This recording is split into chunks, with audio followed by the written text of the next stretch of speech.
Hello, I'm here today with Kitty Punch, the director of VonBaedthor from Baden. Kitty, what made you decide to do a zombie movie? Um, I suppose it was to do with the fact that I had a dream about zombies dancing to this song I'd heard years ago, and I wanted to do it. And also, kind of, I suppose, the future that we have. It's not so far away. The tragedy that can happen, as you see, we have the bird flu now that can be transferred from humans to humans. So, Do you see bird flu as being a big threat? a bird flu could be a pandemic, and the thing is, we have a pandemic here in this film, of zombies. So, Well, I always thought there was some social commentary. It was really just a disease thing. it's a disease thing, yeah, among us, so isn't being turned into a zombie and having loads of zombies around a disease, so. Yeah. But it was great fun as well, and we got great actors and producers in it, so it was easy to make in the end. How easy was it getting funding for this movie? It, the whole way through the film, it was extremely hard to get funding for it. It was when we were going to Germany or to Wales, it was just people didn't want to fund it. I notice and here it there's a Yeah, picture, yeah. there's a cameraman's being reflected in the window that the zombie's looking out there. Was that intentional? It was intentional, actually. It was to kind of to portray, life through life. It's all very meaningful, really.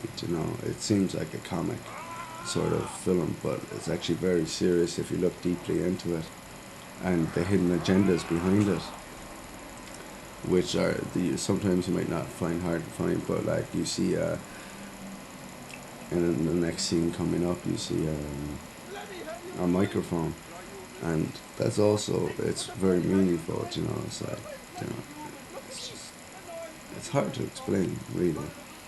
The relationship between these two men seems to be foregrounded in the film.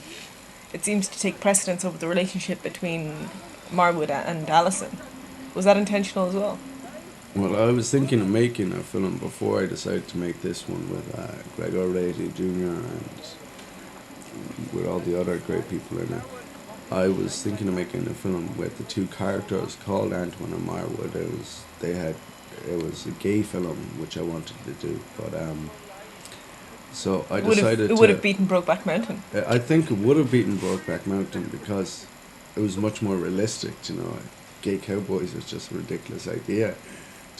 All they had were just hot actors. But I was making it kind of be realistic. So I wanted to bring it into this film when I decided to do this one and I scrapped the other one. I decided I wanted to keep part of the other one and bring it into this film. So I brought in the whole relationship between Antoine and Marwood. And is the homosexual subtext part of the sickness that you're exploring in this film? But I think it is part of it, and I wanted Professor von Baedthor, to express his dislike for it, and he wanted to cure humanity of it. Do you know what I mean? So he saw this as a sickness that needed to be cured. It's all subliminal, really, but he knew this was a sickness that people need to be cured of, and they didn't seem to understand. Talk to us a little bit about your set here and the placing of the characters. Now, the thing was that we didn't have much money when we were doing this in Germany, as I told you. The funding was very hard. And in some of the shots, you can see one of the producers, Shane Jones, he also plays a part in it that did the funding. And he wanted to be in parts of it. He wanted to set up the set. It was ridiculous how very hard it was to get to make him understand, this is a very serious film. It's very deep meaning in it. And he wanted so much to do with it, but what can you do? When you need money, you have to negotiate. And how did you feel you were able to maintain, or did you feel you were able to maintain your integrity between the balance of art and the compromises you were willing to make for your producers? Well, how I made the compromises, there were simple ones, like this shot now. We have him, Shane Jones went from in the bigger part to a tiny part in the edge, you know what I mean? But and the sets we compromised with, but did you tell him he was going to be part of the scene, and then you cut him out? Well, no. I said to Shane Jones, this is a very serious film, and he didn't seem to understand. But I said, all right, so we'll have you in it. But you know, he doesn't have full control of the film. He wasn't the only person funding it, so you know, he can't have everything his way. You know, he got credit for it. It's been a big success. It's been a big success in Argentina, in the Czech Republic, at the Kilnedlary Film Festival. It won awards. You know, so he's got out of it as well. So he shouldn't be angry about it or anything really. Is he angry though? You suggest there he shouldn't be. Is he? Is there still bitterness? Well, we haven't talked since the film, but that's up to him. You know, if he wants to fund another film, he can fund another film. But I have lots of people ask me to fund films, and I want to do a film with Gregor Rati Jr. about ninjas, and to do with Ireland, and ninjas in Ireland in the olden times, because ninjas really weren't here. But I suppose that's going off the point a bit. But can you tell us a little bit more about your relationship with Gregor Rati Jr.? You seem to have mentioned it a lot in the context of this. You seem rather funny with it, but why? Sorry, I'm sorry for Rati being Jr.? No, that's pretty much okay. But you just seem to mention it in the context of the relationship between Antoine and Marwood, and I was wondering if it was slightly autobiographical. No, not at all. Like, you know, I'm very homophobic and everything, and I'll mention that fully. But with Gregor Rati Jr., really why I want to meet him and do other films with us because of Gregor Rati. You know, he was a great man, though he didn't speak any English. He was such an influence to everybody's lives, you know, to Werner Herzog, to the great directors, you know, and... So would that be one of the dreams you keep in the closet? The dreams we keep in the closet and the skeletons we keep in the closet. You have to keep everything in the closet, really, because if you let them out, it's just going to be hell on earth. Just like the zombie film producers, you know, it's hell on earth. And here we have another great scene. Now, it doesn't say they're gay, but you can feel from what they're talking about, it insinuates they're gay, and the acting is it's portraying it. You know, it's like Brokeback Mountain could never produce this sort of acting, and the writing that was produced for the scene was incredible. You know, it was very, very good. But so it was deliberately set in the bedroom. Yes, I think it was pretty much deliberately set in the bedroom, like. And they talk a lot about water here. What's that fear? Is that a metaphor for a different fear? Well, it's the metaphor is between Antoine and Marwood, and the fear of water is the fear of diving in and losing yourself in it. You know what I mean? So, Antoine was frightened, and Marwood was trying to help him along. You know, and here we have another. This scene was actually very hard to shoot. The actor John McHale, he just couldn't say what I was trying to get him to say. It took like 18 shots to get this one scene. Very, very difficult, and such a tight budget as well. But do you feel it was worth it in the end? It was certainly worth it in the end. You know, it's got a great response, and people have said this is probably the best moment in the film for people who started to see this was turning into a great film. Like, this was the turning point from just your average arty-farty film to a great, deep, meaningful film, and that's what turns it, really. Now, like this scene here, we have another actress, Sarah Chambers. It's the first actress I've actually had alive in one of my films, which is, I'm glad to say. Generally, they do play corpses. They do, yeah, but like women. You do see the death of the female, life, and the male bonding relationship is very important to you. And I when they meet the female, it's the first time that the zombies become real as well, isn't it? It is quite so, like, and here we have like 3 female actresses in it. So I was thinking, you know, I got a lot of harassment from a reporter one time about like how my films they have no lead women, like they're all dead, they're all corpses, which I found very untrue, because one of the leads in the film I was making was a detective film. The lead was a female lead, you know, and the tragedy she had of losing family members and stuff. But like, so what can you do? So I compromised again, and I decided, yeah, I'm gonna have female leads in it. But really, the main lead, even though people think, oh yeah, it's Antoine and Marwood and these 5 people here, because there's no real lead in it. The real lead, I think, though he didn't have as much time as I would have liked because of other commitments, was Professor Rory Finnegan, who was great to have on board and was able to show the film. and really portray it the way I wanted it to be portrayed. Is it true that he was partly responsible for some of the dialogue in the film? He actually ad-libbed quite some of the dialogue, and I don't like people ad-libbing on my scripts because the people I get to write them, like, I got great help from Isaac Bell and other people. Rebecca Goldenstein helped me with it, and I don't like ad-libbing on it, but he was brilliant when he did it. When he decided to ad-lib, it was fantastic, and it was really well worth it. Sorry to interrupt you. Could you tell us a little bit about this actress? I understand that she's not an actress and that she's actually wearing no makeup. She's not actually an actress. I went to the countryside just for, again, shots, and this was actually set in Wales. Is it true she's wearing no makeup? She's not wearing makeup, and she was very, very good and willing to do it. And how about this? This is a star, isn't it? Yeah, this is Miss Missy LaBouche. A lot of your budget went on this actress, I understand. This actress, it was very hard to get her into it. Like, she doesn't like doing films anymore. She's more into her writing and stuff, but she was excellent, and it was so worth it. Like, the money I heard you weren't going to Jones, make the film if she wasn't going to be in it. It was very up and down whether we were going to make it or not. We got Professor Rory Finnegan on board, and Miss Missy LaBouche was the thing, was the turning point. It was like, alright, if we get Miss Missy LaBouche, it's going to be a great film. And she didn't want much to do it, but the part she plays in it, she plays to the extreme of great actresses that do it, that are able to play the parts. Without her, it wouldn't have worked, as you can see coming in here from the mirror. Like, it's just brilliant. Like, the tiny little part she plays really helps in the film. Now, quite a lot of these actors I had to get from an acting school, and some of them are, well, I don't want to say anything, but slightly disappointing. But what can you do when you have such a small budget, and Shane Jones?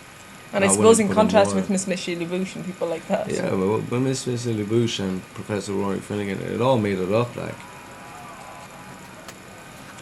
Can you tell us a little bit about what's happening here? There's a lot of confusion as to what's happening here. I find it hard that people have got confused by this. It explains it all in the writing, in the text in between scenes, to show the idiots of society what is going on. Now, as I just want to interrupt, but one of our actresses, Kathy McHale, she was pretty crap, really. But she cut scenes and she refused to wear makeup and stuff, and she was pretending to be a zombie, like, it's just... Does that have a higher allegorical meaning, the people dressing up as zombies and pretending to be one of them? Well, is that a reflection, a metaphor for society? Well, you can see in every society, people have to pretend to like the person in charge and agree with them and stuff, and then they still have their groups, their hidden groups that no one sees.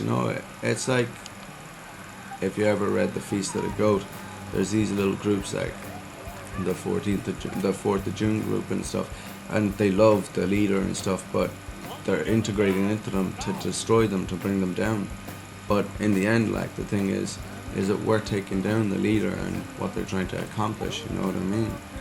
Now, this is a great scene, I think, and everyone pulled together really well. Like, we have great actors like Michael O'Donnell and Gillian Kerwig, and just Jane Toomey, who was playing Alison as well.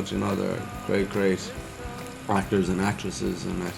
And there again, we have Shane Jones in it, like, which I wasn't very appreciative. And we have Shauna Murphy. She was a great young actress. She looks less like a zombie. Was that purposeful? That children still retain some innocence? It was, quite purposeful. It's like, we're trying to cure the world of a disease, but children are the way forward. Like, they're the freedom. The future. They are the ones that will cure us, really.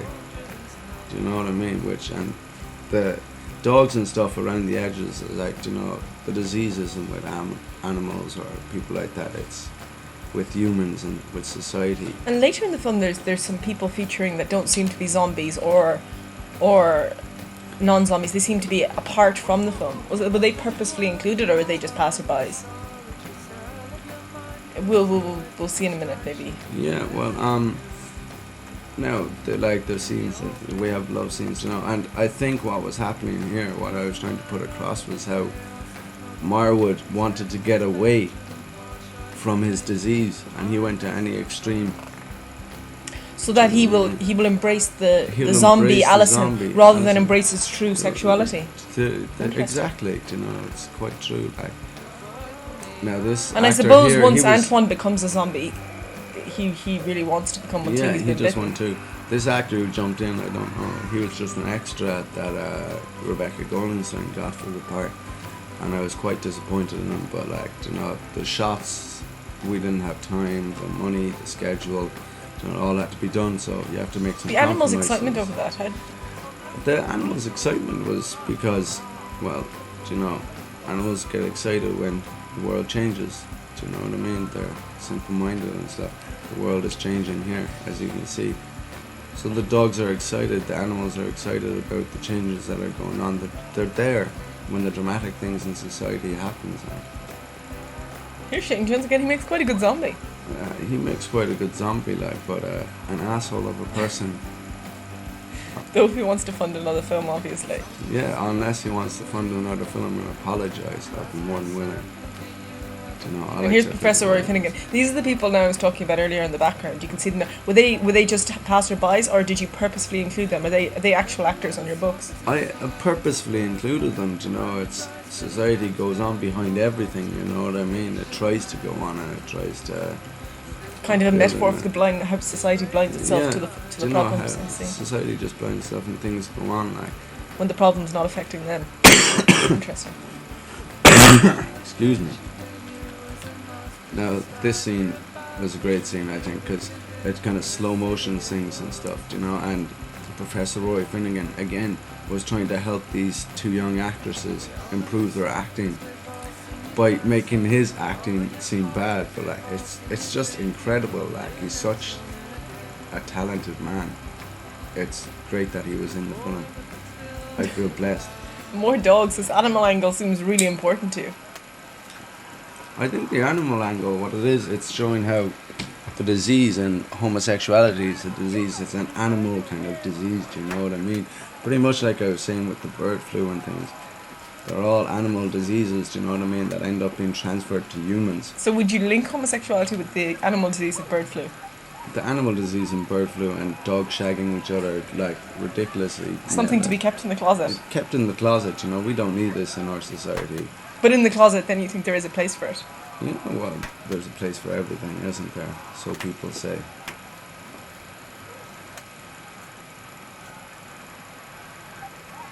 Now, the actress again is Catherine McHale. She pops back into the scene right at the very end, which was a bit disappointing because the scene would have been perfect otherwise. But as we see, Professor Rory Finnegan ends the film beautifully, as all great actors are able to do. Spontaneous. I never asked him to do that, and spontaneously he was able to. You obviously have a lot of respect for him. Oh yes, but you have to. Could you tell us one more thing, Kitty? And it's a question I know a lot of people ask. You're clearly a man. Yes. Why do you have a woman's name? A woman's name? No. Do you not feel that's relevant to the film? Everything's relevant to films these days, aren't they? My name was given to me by my parents, of course, and I was asking them one day, do you know, why Kitty? Do you know, why not a proper man's name like Butch or Hank? And they were saying, you're a free person, and it's a free name. So you're free to choose your gender, you're free to... It's... So then why are you so opposed and impressed at the same time? Is that part of your struggle with homosexuality? It's not really a struggle. I know what I am, you know. But it's to show both sides of the world, you know. I'm free, but people like to oppress even if they're free from society. Do you know what I mean? I was really impressed by that actress back there. This actor, he paid a lot of money, you know. And again, of course, Shane Jones. Two main funders, Samuel Chambers and Shane Jones. The two main funders, both of them, I haven't talked to in recent times. And of course, the great young actress, Shauna Murphy, you know, way better than that Dakota Fanning girl, you know. It's depressing she hasn't got more parts. And of course, the great Miss Missy LaBouche. Even this part alone, you can see she owns the screen. She any shot she was in, she was brilliant. It was amazing to see or Professor Rory Finnegan and Miss LaBouche in the scene. It just made it all. You know, it was just an amazing. Strangely though, you don't have them in any scenes together, do you? Well, there's one scene in the dancing scene when they're coming up along, and you see Professor Rory Finnegan and you see Miss LaBouche. It's a beautiful scene. Now, this guy I was very pleased about because he was such a happy guy to do it, you know, and he was willing to do it for free, which is always good to do, you know what I mean? Mm-hmm. Okay, well, thank you very much, Kitty Punch. It's been interesting to say the least. No problem. And good luck with all future projects, and with Gregor, I hope that all goes well. Gregor Rady Jr., a great guy. Yeah, a different world you're going into. Another shot at society.